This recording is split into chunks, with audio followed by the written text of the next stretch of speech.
আসসালামু আলাইকুম বন্ধুরা, কেমন আছেন? আমি এনাম আবার হাজির হয়েছি। তো এই মুহূর্তে ভারতের বাংলাদেশের সাথে যুদ্ধ করার একটা শখ হয়েছে আর কি।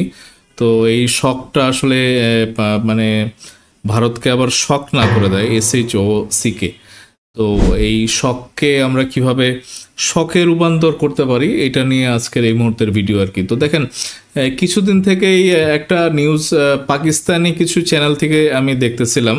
তো আমি আজকে আমার একটু আগ্রহ হলো, আমি সার্চ করলাম, তো ওইরকম বাংলাদেশের কোনো নিউজ মিডিয়া থেকে এরকম কোনো নিউজ আমি দেখতে পাইনি। কিন্তু দেখেন, পাকিস্তানের একটা ইউটিউব চ্যানেল থেকে এটা আমি দেখলাম, এটা মানে বেশ কয়েকদিন হয়েছে।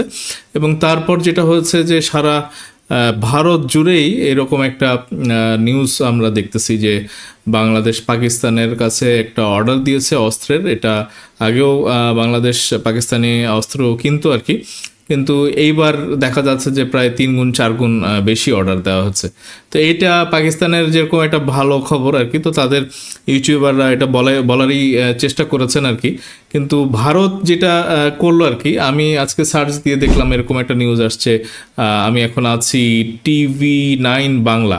তো এই চ্যানেলটা আসলে বিতর্কিত চ্যানেল। তারা ডক্টর ইউনূসের ক্যারেক্টার নিয়েও কয়েকদিন আগে এরকম নিউজ করে আর কি। তো এরা আসলে মতলববাজ, সুবিধাবাদী এবং গদি মিডিয়া। তো এই জিনিসগুলো আসলে আমরা জানি। তো এখন তারপরেও TV9 বাংলার এরকম নিউজের চ্যানেলের প্রতিনিধি তারা বাংলাদেশে আসছিল এবং আমি একাধিক ভিডিও বানিয়েছি। রাতের অন্ধকারে তারা বিভিন্ন মানে আর্লি ওই 5 তারিখের পরপর যেগুলো হচ্ছে যে একটা তো অস্থিরতা ছিলই, রাতে ডাকাতি হচ্ছিল এটা ওইটা। তো সে মানে প্রতিনিধি সারা ঢাকা শহরে রাতের বেলাতে ঘুরে ঘুরে নিউজ করেছেন আর কি। তো মন্দিরের সামনে গেছেন, মন্দিরে জিজ্ঞেস করেছেন, তারা আবার হিন্দিতে রিপ্লাই করতেছেন যে না, মানে মন্দিরে আক্রমণ হচ্ছে, তারপর আগুন জ্বালায় দেওয়া হচ্ছে, এই কারণে তারা পাহারা দিচ্ছে। তো এইগুলা তো তারা প্রচার করেছে সারা মানে ভারত জুড়ে একদম ফাটায় আর কি। তো আমরা এগুলোর প্রতিবাদ করি। তো ঢাকাতে কোন কোন মন্দিরে আগুন লাগানো হয়েছে আমার জানা নাই, এবং আমি দেখেছি যে এগুলা ডক্টর ইউনূস সাহেব উনি যথেষ্ট প্রতিবাদ করেছেন যে এগুলা মিথ্যা, এবং এগুলাকে মানে এক্সাজারেট করে মানে বেশি বেশি করে বাড়ায় তারা প্রচার করেছে আর কি।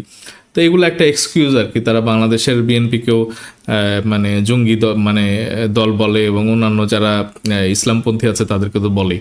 তো দেখেন, যে নিউজটা আমার নজরে আসছিল, যেটা এখন খুব বেশি করে প্রচার হয়েছে, এবং যার কারণে এই মানে ভারতের যে একজন মানে প্রতিরক্ষা মন্ত্রী আছেন রাজনাথ সিং, তো উনি আবার একটা উদ্বেগের সাথে একটা মানে যুদ্ধের প্রস্তুতি নিতে বলতেছেন। তো এটা একটু অবাক করার একটা ব্যাপার। তো দেখেন, ওই নিউজটায় যেটা আসছিল যে পাকিস্তান থেকে কি কি কেনার মানে একটা অর্ডার প্লেস করেছে, এবং পাকিস্তানের যে ইউটিউব চ্যানেল, তো সেটার প্রতিবেদনে তারা বলতেছিল যে এই শিপমেন্টগুলি সেপ্টেম্বর থেকে মানে ডেলিভারি করা হবে আর কি। হ্যাঁ, তো সেখানে এরকম ছিল যে মানে এটা এই TV9 বাংলা বলছে যে ফিনান্সিয়াল এক্সপ্রেসের প্রতিবেদন অনুযায়ী পাকিস্তানের অর্ডিন্যান্স ফ্যাক্টরিকে 40,000 রাউন্ড গুলি কেনার বরাদ দিয়েছে বাংলাদেশ।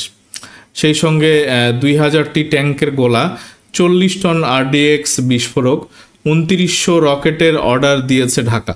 তো এখানে পাকিস্তানি যে ইউটিউব চ্যানেলটা এটা 2900 এটা 3,000 বলতেছিল, এবং এখানে যেটা স্পষ্ট করতেছে যে রকেটের অর্ডার। তো তারা এটা বলতেছিল যে একটা মানে মিলিটারি একটা টার্ম, একটা ওয়ার্ড ইউজ করেছে। তো সেটাতে এটা রকেটও বোঝায়, আবার হচ্ছে যে ড্রোনও বোঝায় আর কি। তো আমি আজকে আরও কিছু পাকিস্তানি চ্যানেল দেখতেছিলাম, এবং সেখানে তারা বলতেছিল যে তারা তৈমুর রকেট পাঠাচ্ছে আর কি। তো এইগুলি না ওই ভারতে ব্যাপক করে প্রচার হচ্ছে। এবং দেখেন, এখানে তারা আরও বলতেছে যে অথচ গত বছর তারা পাকিস্তান থেকে শুধুমাত্র 12,000 রাউন্ড গুলি কিনেছিল। চলতি বছরের সেপ্টেম্বর থেকে ডিসেম্বরের মধ্যে 3টি ধাপে বাংলাদেশকে এই গোলাগুলি দেবে পাকিস্তান। তো দেখেন, আমরা আসলে জানি কি যে এই যে পুলিশের মানে সোশ্যাল মিডিয়াতে আসতেছে, এটা সত্য মিথ্যা জানি না, যে 1 লক্ষ পুলিশ গায়েব, মানে তারা কাজে জয়েন করতেছে না। এবং এটা অনেকে মানে দুষ্টামি করে হলেও বলতেছে আর কি যে এই 1 লক্ষ পুলিশ নাকি সব ভারতের পুলিশ ছিল আর কি। তা আমরা ভারতের পুলিশ যে ছিল এটা আমরা জানি, কারণ ওই যমুনা টেলিভিশনের এর আগে এরকম একটা প্রতিবেদনে তারা বলেছে যে গোপালগঞ্জে থেকে তো সরাসরি ওই কোটার মধ্যে তো তারা পুলিশে রিক্রুট হতোই, মানে ওই কোটা ওই এলাকা বা ওই জেলাতে যদি মানে পূরণ হয়ে যায়, তো তারা যেটা করতো যে অন্য এলাকা থেকেও রিক্রুট হয়েছে। এবং ওই ডকুমেন্টারি একটা ভিডিও আছে, আপনারা যমুনা টেলিভিশনে ইউটিউবে সার্চ দিলেই পাবেন যে ভারতের পুলিশ বাংলাদেশে, এরকম বলে যমুনা টেলিভিশন দিয়ে সার্চ দিলে আপনারা ওইটা দেখতে পাবেন। তো ওখানে একজনের ভাষ্য এরকম ছিল যে উনি বলতেছেন যে আমি দেখলাম যে এখানে অন্য ভাষাভাষীর মানুষরাও, তারা বাঙালি না, নন বেঙ্গালি, তো এরা কোন ভাষার মানুষ পুলিশে ঢুকবে? তখন এটা তো মানে আমাদেরও সন্দেহ জানায়। তো আমরা এখন আসলে বুঝতে পারি যে এই যে 5ই আগস্টের আগে যেরকম বর্বরতা পুলিশ চালায়, তো একটা বাংলাদেশের ডেফিনেটলি এগুলি ছাত্রলীগের ব্যাকগ্রাউন্ড, এগুলি খুঁজলেই পাওয়া যাবে, এবং অনেকে আমরা জানি যে এগুলি সব গোপালী পুলিশ আর কি। কিন্তু এর মাঝে যে আবার ভারতের পুলিশ থাকবে না, এটা নট মানে এটা ধারণাটা আমরা করতে পারি যে এটা অবশ্যই এর মধ্যে ভারতের পুলিশ থাকতেই পারে। এবং আমরা যেভাবে দেখেছি যে সেই বিডিআর কিলিং থেকে আমি এর আগেও ভিডিও বানিয়েছি, এগুলো আপনারা দেখবেন। তো ওখানে আমরা দেখেছি যে বিডিআর কিলিংয়েও ভারতের সম্পৃক্ততা, ষড়যন্ত্র, এবং তাদের কিলিং মিশনেও তাদের ব্ল্যাক কাট এখানে আসছিল। তো দেখেন, এগুলো তো আমরা এখন আস্তে আস্তে জানতেছি খুনি হাসিনা পালিয়ে যাওয়ার পরে। তো এই গোলা বারুদ কেনার মধ্যে তারা খুব আতঙ্কিত। কিন্তু এইটাও ঠিক যে ধরেন বাংলাদেশের যে কোনো উপদেষ্টা মণ্ডলী যারা আছেন বা যে কোনো প্রশাসনে যারা আছেন, তারা স্বীকার করবেন যে এই পুলিশের কাছ থেকে অনেক অস্ত্র এগুলো সব মিসিং। তো এই মানে বাহিনী তো আসলে অস্ত্র ছাড়া হয় না। তো এইগুলা যে কি বলে ভারতের এগেনস্টে ব্যবহার করা হবে, নাকি মায়ানমার বা বার্মার এগেনস্টে ব্যবহার করা হবে, নাকি এগুলি লোকাল যে পুলিশ বাহিনী আছে বা অন্যান্য জায়গা আছে তাদের জন্য এটা ব্যবহার করা হবে? এমনি তো আমরা জানি যে বিএসএফ তো যেরকম নারকীয় কাজকর্ম করে, তো তাদের তো এটা আমাদের বর্ডারে তো আমরা প্রোটেকশন আমরা খুলেই রেখেছি। 15 বছর বাংলাদেশের বর্ডার গার্ডে বিজিবি যারা ছিল তারা কিছু করতে পারে নাই। তো মেরুদণ্ড ভেঙে দেওয়া হয়েছিল বিডিআর কিলিং এর মাধ্যমে। তো এখন তো তারা ওই প্রতিবাদ করতেছে আর কি। তো তাদের তো আসলে এই রসদগুলো আমরা মানে দিতে জানতে হবে। তো এই রাজনাথ সিং যেটা করেছে, তো এটা খুব ভয়াবহ একটা ইঙ্গিত দেয়। প্রথম আলোতে এরকম একটা নিউজ আসছে, আমি ছোট করে পড়ি আর কি। হ্যাঁ, বাংলাদেশ নিয়ে রাজনাথ সিং এর বক্তব্য উদ্বেগের। তো ভারতকে উনি বলতেছেন যে ভারতকে শান্তিপ্রিয় দেশ উল্লেখ করে প্রতিরক্ষা মন্ত্রী রাজনাথ সিং দেশটির সশস্ত্র বাহিনীকে ভবিষ্যৎ যুদ্ধ মোকাবেলার জন্য তৈরি থাকতে বলেছেন। গত বৃহস্পতিবার উত্তরপ্রদেশের লখনৌতে সশস্ত্র বাহিনীর কমান্ডারদের প্রথম যৌথ সম্মেলনে তিনি রাশিয়া ইউক্রেন যুদ্ধ, ইসরায়েল হামাসের সংঘাতের পাশাপাশি বাংলাদেশের পরিস্থিতির উল্লেখ করে কথা বলেন। তিনি জ্যেষ্ঠ সামরিক কর্মকর্তাদের এসব ঘটনা প্রভাব বিশ্লেষণের পরামর্শ দেন। ভারতের প্রতিরক্ষা মন্ত্রণালয়ের এক বিবৃতিতে রাজনাথ সিং এর এই বক্তব্য তুলে ধরা হয়। গত বৃহস্পতিবার বিবৃতিটি ভারত সরকারের প্রেস ইনফরমেশন ব্যুরো পিআইবি প্রকাশ করেছে। ভারতের প্রতিরক্ষা মন্ত্রীর এমন মন্তব্য করা অনুচিত বলে মনে করেন বাংলাদেশের নিরাপত্তা বিশ্লেষকরা। কূটনৈতিক ও আন্তর্জাতিক সম্পর্ক বিশ্লেষকরা মনে করেন বাংলাদেশের ছাত্র জনতার অভ্যুত্থানের মুখে শেখ হাসিনার ক্ষমতাচ্যুতির ঘটনা ভারতকে উদ্বিগ্ন করে তুলেছে। দেশটির বিজেপি নেতৃত্ব শেখ হাসিনার নেতৃত্বাধীন আওয়ামী লীগ সরকারের প্রতি সমর্থনের কথা প্রকাশ্যে বলেছে, ফলে বাংলাদেশের পরিবর্তিত পরিস্থিতিতে তাদের বিচলিত করেছে আর কি। তো এখন এইটা তো আসলে জানা কথা। এখন ভারতের যে এরকম একটা অ্যাটিটিউড, এইটাকে আমরা আসলে আমাদের খুব স্বাভাবিক একটা বিষয় হিসেবে আমরা মেনে নিতে পারি। এবং এখন আমাদের দেশ গড়ার সময়, এবং আমরা নিশ্চয়ই ভারতের এরকম একটা উস্কানির মানে ফাঁদে পা দিব না, এবং ডক্টর ইউনূসকে একটু মানে আমাদের দুই দেশের মধ্যে একটা যে সম্পর্ক, এটার ব্যাপারে একটু নজর দিতে চাইবো। যদিও তাদের মানে কন্টিনিউয়াসলি উস্কানিমূলক কাজকর্ম কথাবার্তা আমরা দেখছি, এবং তারা শেখ হাসিনাকে পুনর্বাসন মানে বাংলাদেশে নিয়ে এসে আবারও প্রধানমন্ত্রী করার এইসব চিন্তাভাবনা কিন্তু রেখেছে। তো তার পাশাপাশি আমরা যেটা মানে চাইবো যে দেখেন, কানাডাতে যেরকম মানে তাদেরকে আমরা দেখেছি যে 5টা দেশের সমন্বয়ে তাদের একটা ইন্টেলিজেন্স মানে টিম কাজ করে সবসময়। এবং খালিস্তানপন্থী যে একটা নেতাকে হত্যা করা হয়েছিল, তো সেটার সাথে যে ভারতের সম্পৃক্ততা আছে, তো এই 5টা দেশের যেই জয়েন্ট যেই ইন্টেলিজেন্স টিম, তারা এই জিনিসটা কিন্তু বের করে। তো এটার সাথে যে অস্ট্রেলিয়া আছে, তারপরে ইউএসএ আছে, কানাডা আছে, এরকম। তো এখন বাংলাদেশের কি করা উচিত? এরকম একটা ফোরাম করা উচিত। এবং দেখেন, বাংলাদেশে ভারতের আধিপত্য, চীনের আধিপত্য, আমেরিকার আধিপত্য, রাশিয়াও এই পারমাণবিক বিদ্যুৎ কেন্দ্র দিয়েছে। তো আমরা এখন পর্যন্ত কিন্তু পারমাণবিক মানে বিদ্যুৎ কেন্দ্রের মধ্যেই আছি। ইউরেনিয়াম বাংলাদেশে আসছে, কিন্তু আমরা ওই পারমাণবিক অস্ত্র কিন্তু এখনো পাইনি। তো একটা মনে হয় যে অস্ত্র বাংলাদেশের খুব ইমিডিয়েটলি দরকার, এবং সেই অস্ত্রটা যদি আমরা দিল্লির দিকে তাক করে রাখতে পারি, এইরকম ওই আরও 10 জন যদি রাজনাথ সিং আসে, আমার মনে হয় না যে তাদের এতটা সাহস হবে বাংলাদেশকে নিয়ে এরকম চিন্তা ভাবনা করার আর কি। এবং শেখ হাসিনার ব্যাপারে বলবো যে এই মুহূর্তে হয়তো আমরা যুদ্ধ করে পারবো না, কিন্তু শেখ হাসিনাকে যে ফিরিয়ে নিয়ে এসে তাকে আন্তর্জাতিক আইনের মাধ্যমে বা লোকাল আইনের মাধ্যমে তাকে যে আমরা একটা পানিশমেন্ট দিব, এটা খুব দ্রুত করে ফেলতে হবে। এবং আমরা চাই যে ডক্টর ইউনূস খুব ইমিডিয়েটলি ভারতের কাছে এটা ফর্মালি তাকে ফেরত দেওয়ার ব্যাপারে কথা বলবে।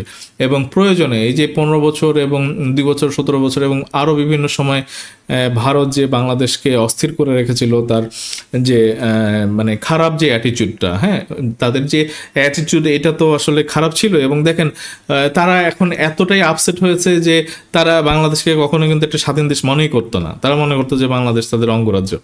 এবং এই শেখ হাসিনা কিন্তু এভাবেই চালাইছে। আমরা কুমিল্লা যে একটা মানে বিভাগ, সেটাও মানে চাইতে পারিনি। উনি ওই সাংবাদিক যে একটা সামনে একটা যে একটা প্রেস ব্রিফিং করতেছিলেন আর কি, এরকম একটা ছিল। তো যখন মানুষজন বিভিন্ন তাদের নেতারা যখন চাচ্ছিল যে কুমিল্লা বিভাগ হোক, তো সে বলছিল না না না, ওটা ত্রিপুরা, এটা আগে এক সময় কোন সময় নাকি ত্রিপুরা ছিল, এটা বিভাগ হবে না। তো এইরকম তার এই ভালোবাসা প্রীতি, তার যেই ভারতের মানে সিঁদুর পরে যে বাংলাদেশে লম্পঝম্প, এগুলো তো আমরা দেখছি। কিন্তু আমরা এই ভারতকে একটা এই মুহূর্তে শিক্ষা না দিয়ে আমরা মনে করবো যে আমরা একটা লং টার্ম বা একটা মিড টার্ম প্ল্যান নিয়ে সেভাবে এগিয়ে যাওয়া উচিত। এবং ওই মানে 5টা দেশ বা 10টা দেশ, আমরা পাকিস্তান, তারপরে শ্রীলঙ্কা, মালদ্বীপ, এই সার্ক কান্ট্রি ভারতকে বাদ দিয়ে যেটা আছে, তাদের তো একটা ইন্টেলিজেন্স, একটা উইং এর একটা কম্বাইন্ড একটা জিনিস হতেই পারে।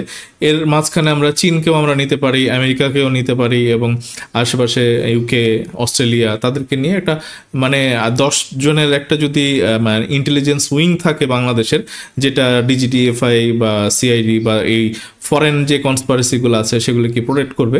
তো এইটা আমার মনে হয় যে সবচেয়ে ভালো হবে। এবং বাংলাদেশের খুব উচিত হবে পাকিস্তানের থেকে আরও বেশি বেশি অস্ত্র নিয়ে এখানে পাইল আপ করা, এবং কিছু রকেট থাকবে একেবারে বিভিন্ন শহরের দিকে তাক করে রাখা। এবং বাংলাদেশ যদি একটা পারমাণবিক শক্তিধর রাষ্ট্র, অস্ত্রের যদি একটা মালিক হতে পারে, এইটা আমার মতে যে খুব শক্তিশালী অবস্থান হবে। এবং ভারতের রক্তচক্ষু এবং হুমকি ধামকি যেগুলো, যে রাজনাথ সিং বা বিজেপির যে বুলডোজার বাবা, তারপরে তারা একটু সফট হয়েছে আর কি, কিন্তু তাদের চরিত্র পাল্টাতে তো সময় লাগবে না। তো আমরা ভারতের আগ্রাসন যেন আমরা না চিন্তা করে মানে টেনশন করি, আমরা আমাদের ফিউচার প্ল্যান নিয়ে আগাই। এবং বাংলাদেশের যে ইকোনমিক যে স্ট্রেংথ আছে, মানে এইরকম পাহাড় সম জিনিস আনার দরকার নেই। আপনার একটা বা দুইটা যদি এরকম পারমাণবিক অস্ত্রের বাংলাদেশে একটা মানে ইনস্টলেশন হয়, তা আমার মতে যে প্রতিবেশী ভারত থেকে আমরা বাঁচতে পারি আর কি। তো বাংলাদেশ সেদিকেই আগাবে। এবং এই মুহূর্তে ওই কি বলে ইন্টেলিজেন্সের যে একটা সাপোর্ট যেটা আমরা চাইতে পারি বা করতে পারি, সেটার পাশাপাশি কিন্তু ওই যে ন্যাটোর যে একটা এক্সটেন্ডেড মানে ফোরাম আছে, যেটা নাকি আমরা শুনতেছিলাম যে জাপান, তারপর সাউথ কোরিয়া, ইভেন অস্ট্রেলিয়াকেও তারা ন্যাটোর মধ্যে সম্পৃক্ত করতে চায়। তো সেটাতে বাংলাদেশ কেন না? তো ডক্টর ইউনূস যেহেতু আমেরিকা জাতিসংঘে ওইদিকে থাকবেন বা কথা বলবেন, তো আমার মতে যে বিশেষ করে আমেরিকার সাথে কিন্তু এইসব বিষয় নিয়ে কথা বলাই যায়। কারণ এটা নেটোর যদি একটা এক্সটেন্ডেড ইয়ে থাকে, মানে ভার্সনের মধ্যে বাংলাদেশ থাকে, তো সেটার বাংলাদেশের মানে সার্বভৌমত্ব, স্বাধীনতা, এগুলি ক্ষুণ্ণ হওয়ার মানে কোনো চান্সই থাকবে না। এবং বাংলাদেশের প্রতিবেশীর মধ্যে যে এই বড় থ্রেটটা আমরা দেখতেছি ভারতের মধ্যে, তারা আমার মতে যে ভবিষ্যতে বাংলাদেশকে অনেক সমীহ করে চলবে। এবং ন্যাটোর যদি এক্সটেন্ডেড ভার্সন হয়, তাহলে ওই যে আমেরিকা এসে সেন্ট মার্টিন দখল করে নিল, এটা করলো সেটা করলো, এইসব মানে প্রোপাগান্ডা থেকেও আমরা মুক্তি পাবো আর কি। তো বন্ধুরা, এখনকার মতো এটুকুই, খুব তাড়াতাড়ি ফিরতেছি। ধন্যবাদ সবাইকে। আসসালামু আলাইকুম।